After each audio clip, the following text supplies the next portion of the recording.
Halo teman-teman, assalamualaikum warahmatullahi wabarakatuh.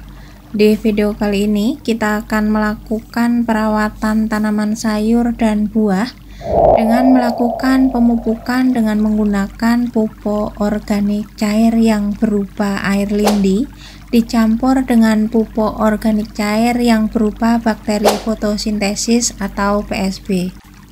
Bagaimana cara pengaplikasian dan berapa dosisnya? Simak video ini sampai selesai, mudah-mudahan bermanfaat.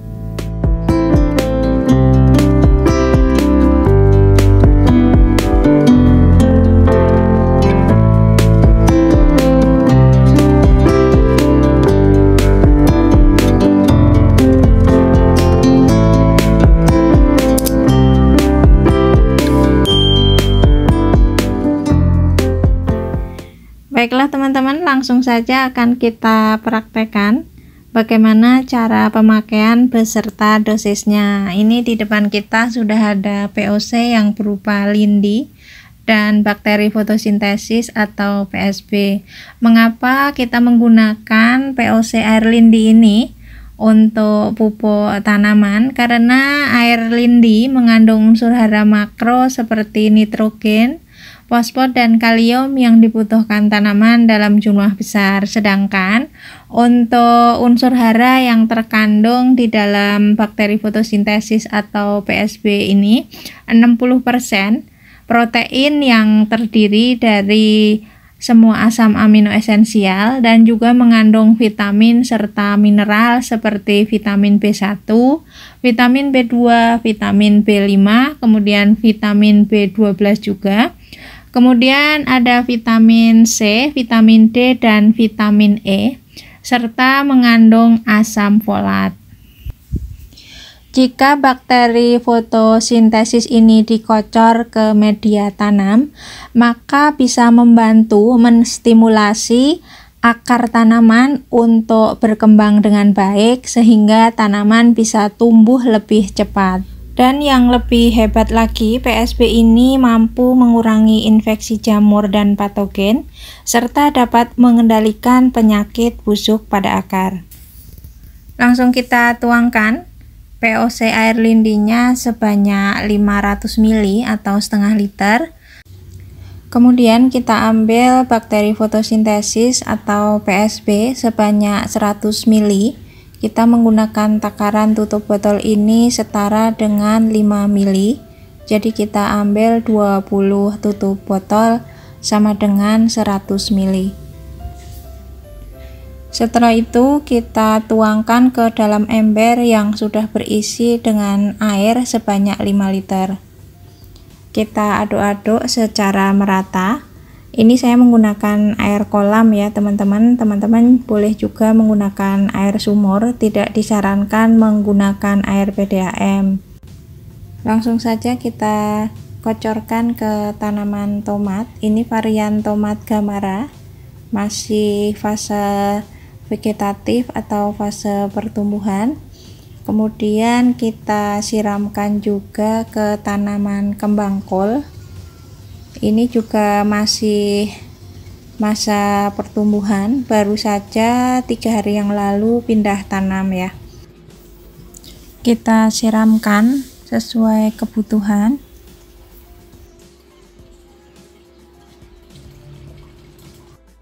Kemudian ke tanaman cabai rawit.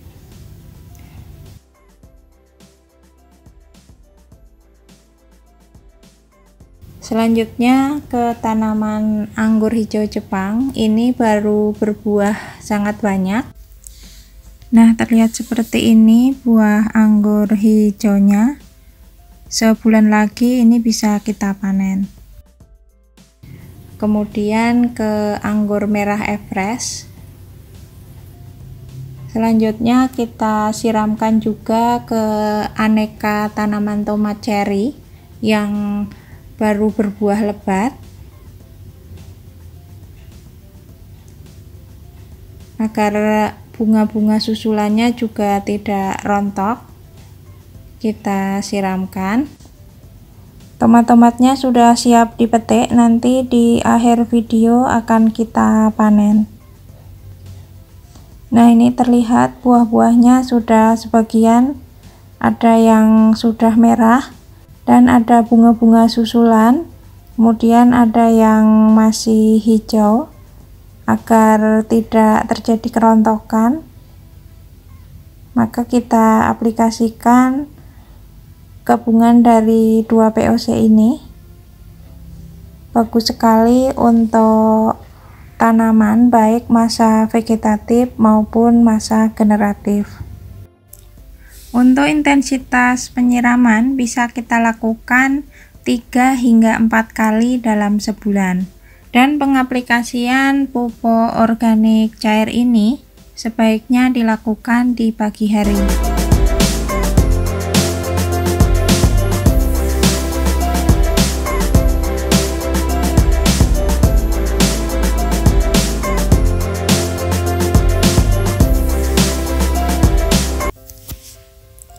Nah, terlihat walaupun ditanam di pot kecil, buah tomatnya berbuah lumayan lebat. Dalam satu pot ini ada yang sudah berbuah masa generatif ya, dan ada juga yang baru masa pertumbuhan atau masa vegetatif. Jadi pupuk organik cair ini serbaguna, bisa diaplikasikan baik di masa vegetatif maupun di masa generatif. Selanjutnya kita siramkan ke tambulan pot jeruk. Jeruk kalamansi sudah mulai berbuah dan ada bunga susulan juga. Kemudian ke tambulan pot jeruk lemon. Dan yang terakhir kita siramkan ke tanaman tomat beef yang baru masa vegetatif. Nah, pemupukannya sudah selesai. Sekarang waktunya kita panen. Ada beberapa tomat yang sudah matang dan siap kita panen. Baiklah teman-teman, cukup sampai di sini video kali ini. Mudah-mudahan video ini bermanfaat. Jika teman-teman suka dengan video ini, silahkan like, komen, share, dan subscribe. Sampai di video selanjutnya. Wassalamualaikum warahmatullahi wabarakatuh.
Akhirnya panen selesai, alhamdulillah dapat segini banyak tomatnya.